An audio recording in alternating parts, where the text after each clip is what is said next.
আল্লাহ আযজা ওয়া জাল্লা বলেন, ওয়ালা তাকুলান্না লিশাইইন ইন্নী ফাইলুন যালিকা গাদা। এটা একটা আয়াত। আল্লাহ বলেন, কোনো বিষয় সম্পর্কে কখনো বলো না যে আমি ওটা আগামীকাল অবশ্যই করব।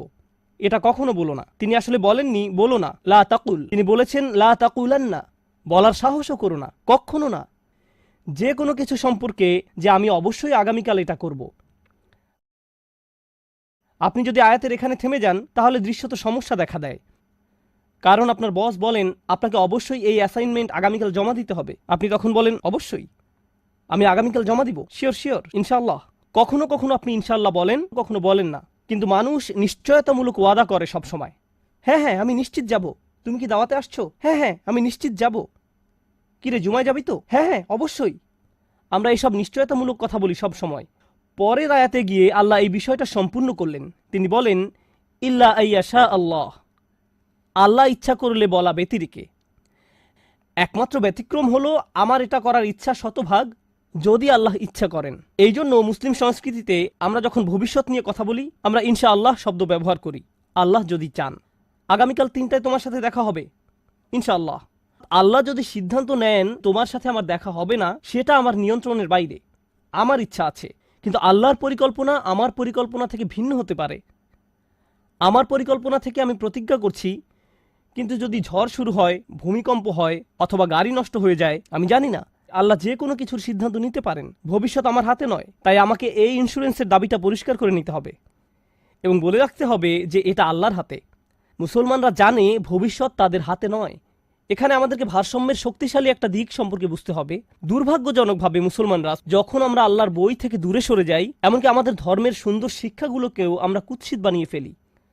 তাদেরকে বাহির থেকে সুন্দর মনে হয়, কিন্তু আপনি যখন আল্লাহর বইয়ের সাথে সম্পর্ক হারিয়ে ফেলেন, আপনি যখন আল্লাহ রসুল সাল্লাল্লাহু আলাইহি সাল্লামের সুন্নাহর সাথে যুক্ত না থাকেন, তখন সেই একই সুন্দর বিষয়গুলো কুৎসিত কিছুতে রূপান্তরিত হয়। আমাদের অনেকেই এই অপরাধে অপরাধী। তাই আমরা যখন বলি ইনশাআল্লাহ, তার মানে সম্ভবত না। আমরা এখন এটাই করি, তুমি কি আসবে ইনশাআল্লাহ, যার অর্থ হলো আমি আসলে নিশ্চিত নই, আমি শিওর নই। তাহলে আমরা এখন ইনশাআল্লাহ ব্যবহার করি কোনো প্রতিশ্রুতি এড়ানোর জন্য। এই আয়াতগুলো প্রতিশ্রুতি এড়ানোর জন্য নয়। বস্তুত ইন্নী ফাইলুন যালিকা গাদান খুবই শক্তিশালী শব্দ সমষ্টি। আমি নিশ্চিত, আমি অবশ্যই আগামীকাল এটা করতে যাচ্ছি। গ্যারান্টি সহকারে কোনো অঙ্গীকার করা, প্রতিশ্রুতি দেয়া এবং অবশ্যই করব বলে প্রতিজ্ঞা করা মূলত কোনো সমস্যা নয়। বস্তুত আপনার তো এমনটাই করা উচিত। আপনার তো আসলেই শক্ত প্রতিশ্রুতি দেওয়া উচিত। যদি করতে না পারেন তাহলে বলে দিন যে করতে পারবেন না, বলে দিন আমি যেতে পারবো না। কিন্তু যদি কথা দেন তাহলে তাতে অটল থাকুন, দৃঢ় প্রতিজ্ঞ থাকুন। তারপর এর সাথে যোগ করে বলুন এটা একমাত্র ঘটবে না যদি আল্লাহ এমন কিছুর সিদ্ধান্ত নেন যা আমার নিয়ন্ত্রণের বাহিরে। এটাই ইল্লা আইয়াশা আল্লাহ। ইল্লা আইয়াশা আল্লাহ মানে এটা না যে আমি যদি দেরিতে উঠি তাহলে আসতে পারবো না, বা যদি আমার মুড ভালো না থাকে তখন সেটা হবে এই শক্তিশালী কথার অপব্যবহার। স্বীকার করছেন যে সব কিছু আপনার নিয়ন্ত্রণে নেই। আল্লাহ আপনাকে অঙ্গীকার করার সামর্থ্য যেমন দিয়েছেন, সেই সাথে সেই অঙ্গীকার বাস্তবায়ন করারও সামর্থ্য দিয়েছেন।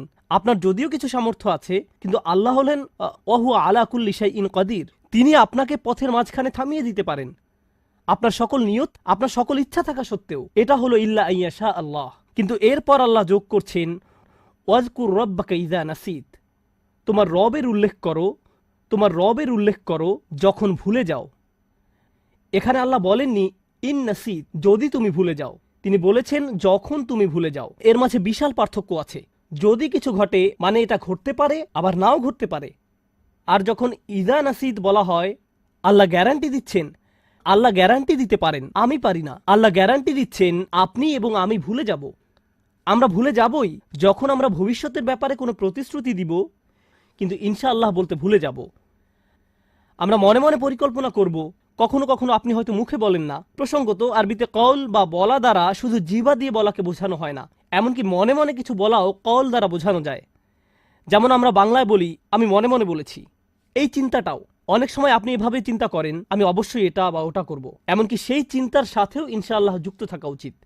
কি সেই মনে মনে বলা কথার সাথেও মাঝে মাঝে ইনশাআল্লাহ যুক্ত থাকে না, শুধু আমার মাথায় পরিকল্পনা থাকে এই সপ্তাহে এই কাজটা করব, পরের সপ্তাহে ওটা করব। আচ্ছা মনে থাকবে, মনে থাকবে, কিন্তু ইনশাআল্লাহর কথা আপনার মনে ছিল না, আর মনে থাকা উচিত ছিল। অনেক সময় আপনি হয়তো কারোর সাথে ফোনে কথা বলছেন আর ভবিষ্যতের কোনো ব্যাপারে ওয়াদা দিলেন, তোমার সাথে রাতের খাবারে যোগ দিব। সালামু আলাইকুম। এরপর মনে হলো, ও আমি তো ইনশাআল্লাহ বলিনি। তার মানে এটা নয় যে আপনি আবার তাকে কল করে বলবেন ইনশাআল্লাহ বলতে ভুলে গিয়েছিলাম, তাই এখন আবার বলছি ইনশাআল্লাহ। তাকে ইনশাআল্লাহ শুনতে হবে না। আল্লাহ আজ্জা ওয়া জাল্লা শুনতে চান যে আপনি এটা বলেছেন। আপনাকে শুধু আপনার রবের দিকে ফিরে বলতে হবে, অযকুর রব্বাকা ইযা নাসিত। আর তোমার রবের কথা স্মরণ করো যখন ভুলে যাও। ইল্লা আইয়াশা আল্লাহ অযকুর হু ইযা নাসিত। তার কথা মনে করো যখন ভুলে যাও। আল্লাহ এটা বলেননি, তিনি বলেছেন তোমার রবের কথা স্মরণ করো। একবার যখন আয়াতে আল্লাহর নাম ব্যবহার করা হয়েছে, ইল্লা আইয়াশা আল্লাহ, আল্লাহর নাম যখন একবার উল্লেখ করা হয়েছে, একবার কারো নাম উল্লেখ করা হলে পরের বার উল্লেখ করার সময় আমরা প্রোনাউন ব্যবহার করি। উদাহরণস্বরূপ বিষয়টা সহজে বোঝার জন্য বলছি, বলো যদি আল্লাহ ইচ্ছা করেন। আর ভুলে গেলে তার নাম স্মরণ করো, তার কথা স্মরণ করো যখন ভুলে যাও। তার শব্দটি আল্লাহর প্রতি নির্দেশ করবে, কিন্তু আল্লাহ তার শব্দটি উল্লেখ করেননি, প্রোনাউন ব্যবহার করেননি। তিনি বলেছেন রব্বাক। এখানে আসলে এই বিষয়টার প্রতি আবারও জোর দেওয়া হচ্ছে যে আপনি যেন আবারও নিজেকে পরিচয় করিয়ে দিচ্ছেন আল্লাহ আপনার প্রভু, আল্লাহ আপনার ভবিষ্যতের নিয়ন্ত্রক, তিনি আপনার রব, তিনি আপনার চূড়ান্ত মালিক। আর এই কথা কখনোই ভুলে যেতে পারবেন না। এটা আপনার উপর আল্লাহর কর্তৃত্বের অংশ যে আপনার ভবিষ্যৎ তার হাতে। তাই আল্লাহ সাধারণ নিয়মের বাহিরে গিয়ে বলেন রব্বাক ইযা নাসিত। যখন আমরা আমাদের ভবিষ্যতের কোনো ব্যাপারে প্রতিশ্রুতি দিব, এটা আসলে মূলত আল্লাহর হাতে। এখন পর্যন্ত এটা আসলে ভারসাম্য রক্ষা করার এক অসাধারণ আয়াত। একদিকে আপনি সম্ভাব্য সবচেয়ে শক্ত প্রতিজ্ঞা করছেন, ইন্নি ফাইলুন যালিকা গাদা। এমনকি ইন্নি সাআফআল নয়, এটা এমনকি ক্রিয়াপদও নয়। প্রতিশ্রুতির জন্য ইসমে ফাইল ব্যবহার করা হয়েছে, আমি অবশ্যই এটা করব আগামীকাল। আবার পক্ষান্তরে আপনি সম্পূর্ণরূপে আল্লাহর উপর নির্ভরশীল। তাই সামনে এগিয়ে যাওয়ার পূর্বে এই ভারসাম্য নিয়ে কিছু কথা বলা যাক। এই দুনিয়ায় এমন অনেক মানুষের সন্ধান পাবেন যারা মনে করে নিজের যোগ্যতার কারণে তারা সবকিছু করতে পারবে।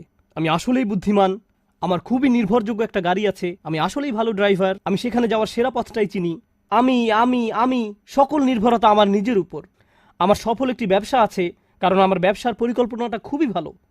আমি ভালো চাকরি করি কারণ আমি সেরা স্কুলে পড়েছি, ভালো জিপিএ পেয়েছি, আমার ভালো রিজিউমি আছে। তো সকল নির্ভরতা নিজের উপর, শত শত মিলিয়ন ডলারের একটা ইন্ডাস্ট্রি আছে, আর সেটা হলো মোটিভেশন ইন্ডাস্ট্রি, যার শুরু এবং শেষ হলো যে কোনো কিছু করা সম্ভব। তুমি অসাধারণ, তুমি যে আসলে কতটা ক্ষমতাবান তা তুমি নিজেও জানো না। মানুষ হাজার হাজার টাকা দেয় এসব কথা শোনার জন্য।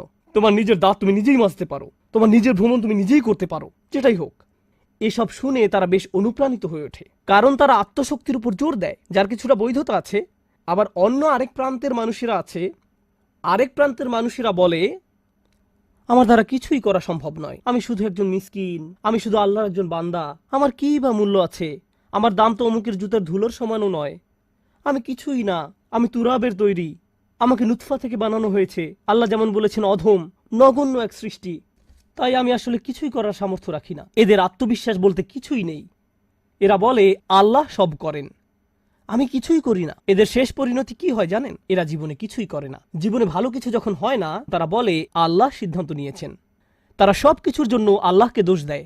তাহলে দেখা যাচ্ছে একদিকে এমন ধরনের মানুষ রয়েছে যারা কোনো কিছুর জন্যই আল্লাহর উপর নির্ভর করে না, আবার অন্য চরম প্রান্তের মানুষেরা সম্পূর্ণরূপে আল্লাহর উপর নির্ভর করে আর নিজেরা কোনো চেষ্টাই করে না। এই আয়াতটি হলো ভারসাম্যের আয়াত। তোমার নিজেকে প্রতিজ্ঞা করতে হবে, তোমাকে পদক্ষেপ নিতে হবে, ইন্নী ফাইলুন যালিকা গাদা।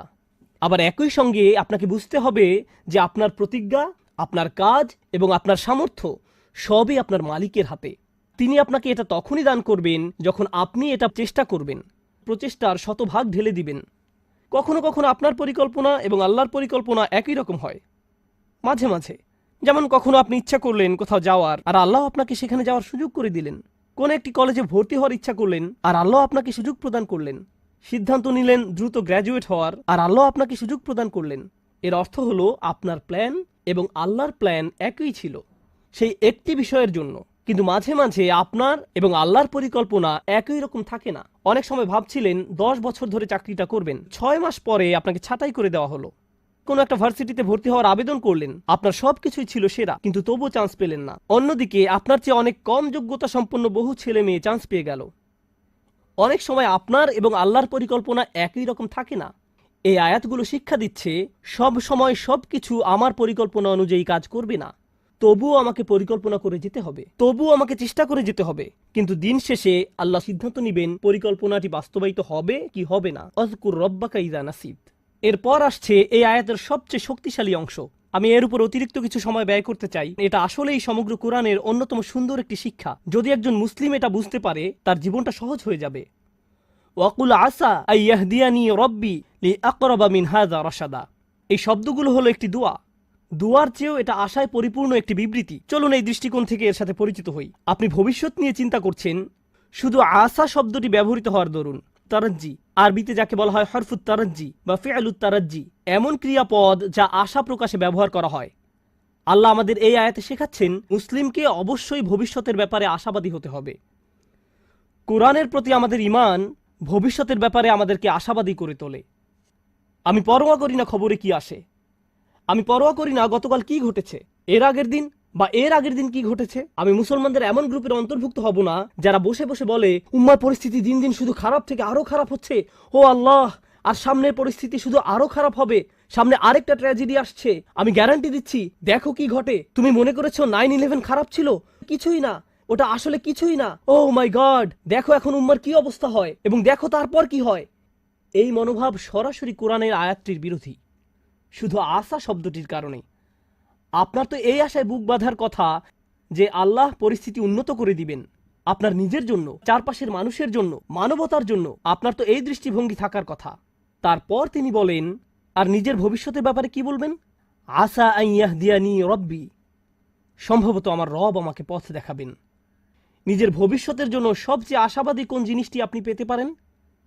সবাই ভালো চাকরি চায়, ভালো অর্থনৈতিক অবস্থা চায়, ভালো পারিবারিক অবস্থা চায়, সুস্বাস্থ্য চায়। আমরা এগুলো সব চাই, কিন্তু জানেন সবচেয়ে মৌলিক যে জিনিসটি আমার আপনার প্রয়োজন, যা অক্সিজেনের চেয়েও বেশি মূল্যবান, তা হলো আল্লাহর হেদায়েত। একবার এটা পেয়ে গেলে সবকিছু ঠিক হয়ে যাবে, কিন্তু হেদায়েত না পেলে আপনার আসলে কিছুই নেই। এই আয়াত আশাবাদী করে তোলে যে আল্লাহ আমাকে পথ দেখাবেন। আসা আইয়াহদিয়ানি রব্বি, আমার প্রভু আমাকে পথ নির্দেশনা দান করবেন, তিনি আমাকে ভুলে যাবেন না। ভবিষ্যতের জন্য ওয়াদা দেওয়ার সময় আমি তার স্মরণ করব, তাহলে তিনিও ভবিষ্যতে আমাকে স্মরণ করবেন। ইনশাআল্লাহ বলার মাধ্যমে আমি তাকে স্মরণ করলাম, যখন ভবিষ্যতের কথা আসে তিনিও আমাকে স্মরণ করবেন। ফাযকুরুনি আযকুরকুম, সুতরাং তোমরা আমাকে স্মরণ করো, আমিও তোমাদের স্মরণ করব।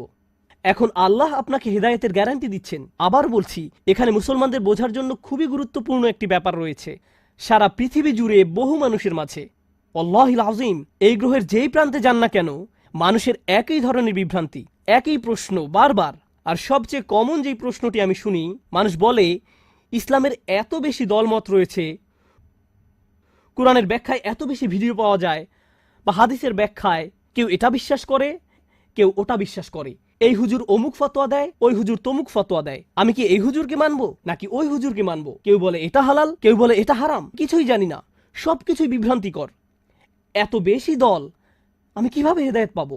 কিভাবে আমি জানবো যে আমি সঠিক বিষয়টা অনুসরণ করছি? কিভাবে জানবো? আমার পক্ষে তো এত বেশি তথ্য প্রসেস করা সম্ভব নয়। আর আমি এর সাথে একমত, আমরা এখন মাত্রাতিরিক্ত তথ্যের যুগে বাস করছি। প্রতিনিয়ত এত বেশি মত আর পথের সাথে পরিচিত হচ্ছি, এমনকি ইসলামের ভেতরেও। এই হলের ভেতরে বসা শ্রোতাদের দিকে লক্ষ্য করুন, যদিও আমরা একই এলাকার, আপনি যেভাবে ইসলাম শিখেছেন তা আপনার পাশের জন থেকে খুবই আলাদা। যেসব শিক্ষক আপনি পেয়েছেন, যেসব মানুষের সঙ্গ লাভ করেছেন, যে স্কুলগুলোতে শিখেছেন, তা আপনার পাশের জনের থেকে একেবারেই ভিন্ন। তাই কোনো ব্যক্তি সহজেই বিভ্রান্ত হয়ে পড়তে পারে যে কিভাবে আমি বুঝবো যে আমি সঠিক ইসলাম অনুসরণ করছি। আর এই আয়াত হলো তার জবাব।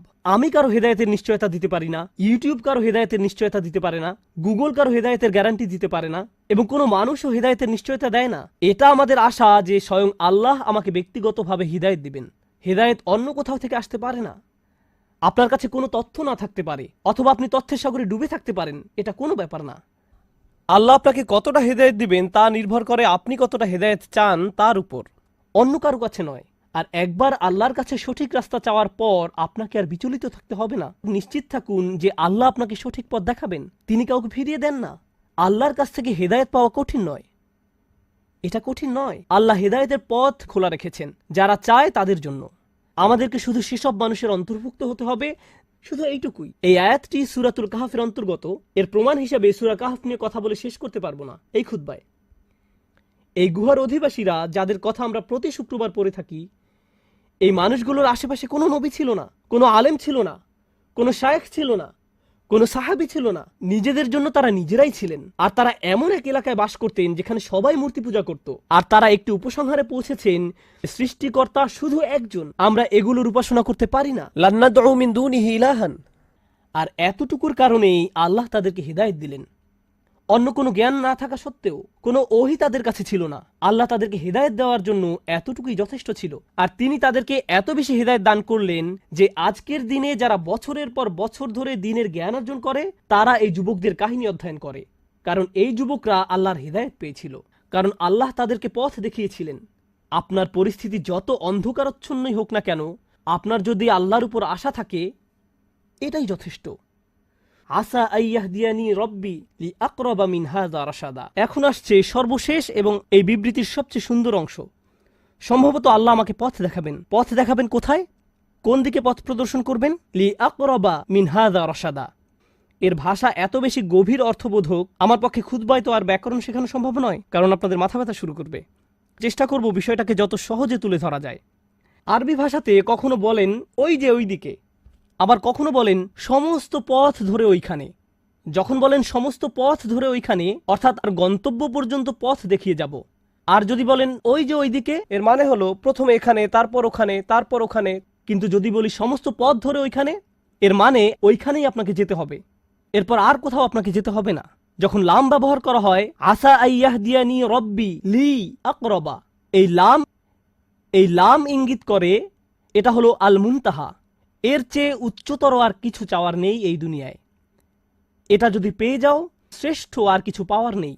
যদি ইলা শব্দটি ব্যবহার করা হতো, অর্থ হতো তোমাকে প্রথমে ওইখানে যেতে হবে, তারপর অন্য কিছুর উদ্দেশ্যে। সুতরাং এই আয়াতে আমি আপনি এমন কিছু প্রার্থনা করছি, এমন কিছু চাচ্ছি যার চেয়ে উত্তম আর কিছু নেই। এটাই চূড়ান্ত সমাপ্তি। এখন সেই চূড়ান্ত সমাপ্তিটি কি? লি আকরাবা মিন হাযা, এটার চেয়ে নিকটবর্তী। আমি আশা করছি আল্লাহ আমাকে পথ দেখাবেন এটার চেয়ে চূড়ান্ত সমাপ্তির আরো নিকটে। এটা বলতে কি বোঝানো হয়েছে? এখন আমি যে অবস্থায় আছি, চলুন বোঝার চেষ্টা করি এখানে আসলে কি বোঝানো হচ্ছে। আমাদের সবার আলহামদুলিল্লাহ সুম্মা আলহামদুলিল্লাহ কোনো না কোনো মাত্রায় হেদায়েত রয়েছে। আমরা যে শুক্রবারে আল্লাহর ঘরে একত্রিত হয়েছি, এটা প্রমাণ করে যে আল্লাহ আমাদের সবাইকে কোনো না কোনো মাত্রায় হেদায়েত দিয়েছেন। কাউকে তিনি বেশি হেদায়েত দিয়েছেন, আবার কাউকে কম হেদায়েত দিয়েছেন। সালাতে কারো মনোযোগ বেশি থাকে, আবার কারো কম মনোযোগ থাকে। আমরা সবাই একই পর্যায়ে নেই, এটা সত্য। কিন্তু জানেন এই দোয়া আমাদের কি শেখাচ্ছে? আমার চূড়ান্ত লক্ষ্য হলো আমাকে আল্লাহর আরো নিকটবর্তী হতে হবে। আমি এখানে এজন্য আসিনি যে নিজেকে অন্য একজনের সাথে তুলনা করব। আমি এখানে এসেছি শুধু নিজের আজকের অবস্থানের সাথে নিজেকে তুলনা করতে। আমি যদি শুধু নিজের এখনকার অবস্থা উন্নতির জন্য কাজ করে যেতে পারি, এটাই আল্লাহর সামনে চূড়ান্ত সফলতা। এর চেয়ে চূড়ান্ত কোনো সফলতা নেই। আপনি কোনোদিন নিখুঁত হবেন না, আমিও কোনোদিন নিখুঁত হতে পারবো না। আমরা যা করতে পারি তা হলো আরেকটু ভালো হওয়া, এরপর আরেকটু ভালো, এরপর আরেকটু ভালো। শুধু দিন দিন ক্রমাগত উন্নতির চেষ্টা করুন। যদি কেউ এভাবে আল্লাহর নিকটবর্তী হওয়ার চেষ্টায় রত থেকে মারা যায়, সে সফল। অনেক মানুষ কি করে জানেন? তারা অন্যদের সাথে নিজের তুলনা করে। আহা, সে তো পুরো কুরআন মুখস্থ করে ফেলেছে, দেখো কি সুন্দর তার তেলাওয়াত, সে প্রতিদিন মসজিদে যায়, আজানের পূর্বে এসে উপস্থিত হয়, সে যে আল্লাহর কত ইবাদত করে, সে কত বেশি জানে, সে আরবি জানে, তাফসির জানে, এটা জানে, ওটা জানে। তারা মুসলিম হিসেবে আমার চেয়ে কত উত্তম পোশাক পরে। নিজেকে অন্যের সাথে তুলনা করবেন না। আল্লাহ আপনার কাছে এটা চান না। আল্লাহ আপনাকে অন্যের পাশে রেখে তুলনা করবেন না। তিনি তো আপনাকে এমনকি দুনিয়াতেও অন্যের সাথে তুলনা করতে চান না। আর আখিরাতের কথা বাদই দিলাম। ওয়ালা তাতামান্নাউ মা ফাদ্দালাল্লাহু বিহি বা'দুকুম আলা বা'দ। অন্য মানুষদেরকে যা দেওয়া হয়েছে তার আকাঙ্ক্ষা করো না, নিজের প্রতি এমন অন্যায় করো না। তাহলে আমরা কি শিখছি? উদাহরণস্বরূপ আমরা শিখছি, আপনি আজকে কোরআন তেলাওয়াত শেখা শুরু করলেন, আপনার বয়স হয়ে গেছে ৩৫। ৩০ বছর যাবত বইটা খুলেও দেখেননি। সিদ্ধান্ত নিলেন আজ থেকে কোরআন তেলাওয়াত করার। আপনি এমনকি বিসমিল্লাহও পড়তে পারছেন না। আরবি বা অক্ষরটি দেখতে কেমন সেটাও ভুলে গেছেন। আপনার বয়সের মানুষেরা বড়দের মতো করে পড়তে পারে, এখন আপনাকে বাচ্চাদের মতো শিখতে হচ্ছে। এতে কোনো সমস্যা নেই।